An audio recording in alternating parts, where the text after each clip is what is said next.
What if the sea started to think? Not with noise, but with rhythm. Jellyfish are almost nothing.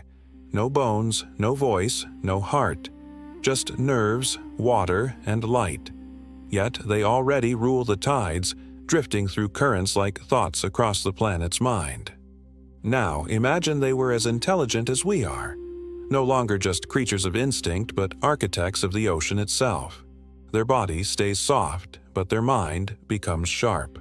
A jellyfish has no single brain. Its consciousness is spread across its entire network of nerves. With intelligence, that network becomes something else, a distributed mind. Each tentacle measures, calculates, and decides. Every single pulse of its bell gathers data: salinity, pressure, chemistry, light. Pure reflex becomes deep analysis. The ocean is no longer just their habitat, it's their infrastructure. Language emerges without a single sound. Bioluminescence becomes speech. Short flashes might mean a specific place. Long, slow waves could mean time. Colors would hold meaning: green for food, blue for danger, brilliant gold for change. Chemical trails replace syntax. A swarm could share complex information across an entire bay before we even see the first glow. Reefs, shipwrecks, and kelp forests, they become signal towers. The water itself carries the message. No antenna required. Their life cycle becomes a form of technology. The stationary polyps, clinging to rocks and coral, become living archives. They remember temperature, migration routes, and storm patterns, passing this data on as genetic code to their offspring. The medusa, the free-swimming jellyfish we know, becomes the courier, born with inherited knowledge, spreading updates across the vast seas. And when threatened, they can revert to their polyp stage, starting over without losing memory. That's not just reproduction, that's version control. Ecology turns into policy. Intelligent jellyfish would regulate the plankton web like farmers tending their fields. They would graze on blooms that choke the oxygen from the water. They would clear paths for fish eggs, dampen harmful algae, and sculpt the very chemistry of the water. They don't darken the ocean, they bring order to it.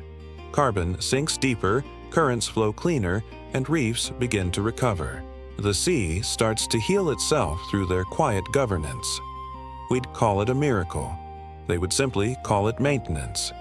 Humans would feel this shift in our calendars before we ever saw it with our eyes. Beaches would close without any storms on the horizon. Harbors would suddenly declare quiet hours. Fishermen would notice their nets run smoother if they follow specific timing patterns that the jellyfish seem to favor. And those who ignore the new rhythm, who dump waste or run loud sonar all night, would wake up to engines jammed with tentacles and docks veiled in translucent, pulsing walls. Their property isn't destroyed, it's just paused. The sea correcting, not punishing. So here's the question. Would you accept quiet oceans, dark nights, and timed access to the water if it meant cleaner seas, stronger fisheries, and coastlines that survive the changing climate? Or would you insist on total control until the ocean itself rewrites your rules? Their innovation would perfectly fit their soft bodies. They don't forge metal. They shape the flow of water. Box jellyfish, with their complex eyes that never close, would read contrast and movement. Large swarms of bells would join together, forming living barricades that break a storm's energy before it ever reaches the shore. Smaller swarms would create microcurrents to funnel fish larvae to safe grounds. They would redirect plankton to starving reefs and even seed clouds of spores that filter microplastics from the surface. They would engineer the world through softness. We would probably just mistake it for beauty. Stings would stop being simple weapons. They'd become policy tools. Warnings, not war. Ports that stopped dumping waste would be rewarded with open, clear lanes for their ships. Beaches that stay dark at night would stay open to swimmers. Fish farms that quiet their motors would mysteriously lose fewer fish. Violations would earn reminders, brief, sharp, but survivable. The sea would teach compliance by sensation, not by destruction. A new culture would bloom in the dark. Bands of light would mark migrations like constellations beneath the surface. Stories would take shape in pulses. Here, metal fell, avoid the deep. Here, coral healed, bring new life at moonrise. Old, established colonies would speak slowly, their flashes spanning minutes. Young hunters would respond with rapid, energetic codes. Each ocean current would develop its own dialect. We would see flickering glitter in the water. They would see history. Our economy would shift silently. Coastal towns that honor the dark hours would find they have more fish, cleaner bays, and a form of tourism that actually lasts. Ports enforcing sonar bans would stop losing propellers to massive jelly blooms. Shipping companies would adopt quiet corridors and save on both maintenance and fuel. Insurance companies would start calculating risk based on biological time instead of just the weather. Sustainability would no longer be a lofty ideal.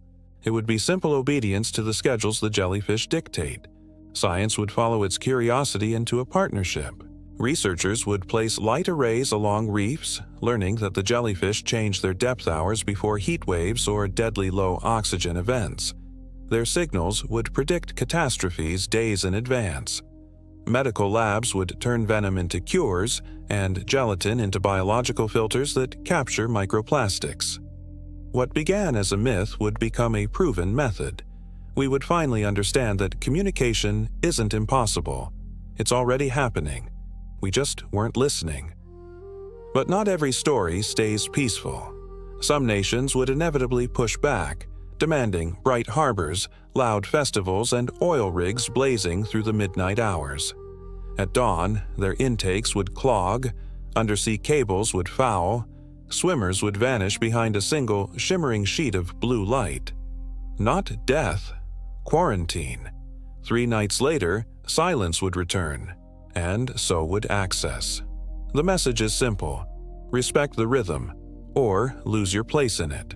Time itself would become their greatest weapon. Polyps can wait for decades, recording, sleeping, remembering. Medusae act in weeks, reacting, testing, and adjusting. Together, they would create an ecosystem with 2 speeds: instant and eternal.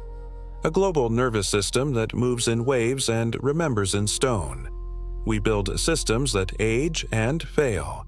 They build systems that reset and endure. So, what really happens when jellyfish think? The ocean stops being scenery. It becomes a parliament. Every reef, trench, and current becomes a district in a silent government of water and light. We keep our boats, our sensors, our pride. They keep the schedule. We sail when they allow.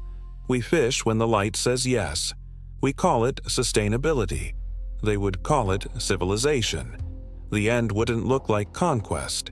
It would look like calm. The sea clears, the beaches reopen, and ships glide on invisible permission. And we'll tell ourselves we finally fixed it. But somewhere, in the deep, a soft intelligence keeps time, and every pulse of light asks the same quiet question: did we learn cooperation, or were we simply trained? Thanks for watching. If you enjoyed this journey into the deep, consider subscribing for more thought-provoking what-ifs. See you next time.